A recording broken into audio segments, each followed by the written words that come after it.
Humanda ng muling kiligin sa tamis-asim na love story ni Ping at June dahil muling magbabalik ang karakter nila JM Ibarra at Fiang Smith sa panibagong season ng kanilang serye na Will You Fake Marry Me.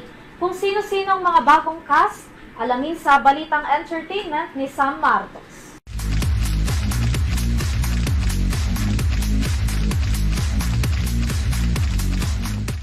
Muling magbabalik sa I-1 ang tambalang JM Piang o JM Ibarra at Fiang Smith para sa ikalawang season ng hit Filipino vertical rom-com series na Will You Fake Marry Me.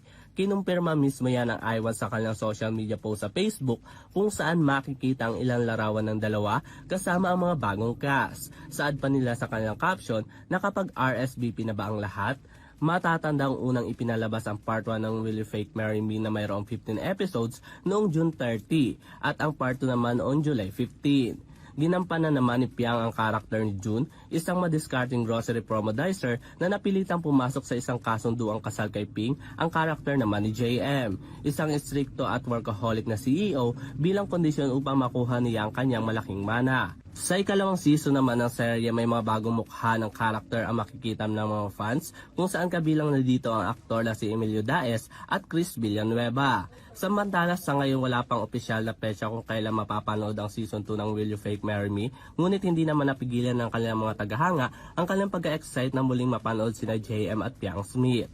Para sa Euro TV Showbiz Balita, ako si Sam Martos, sumasaludo sa bawat Pilipino.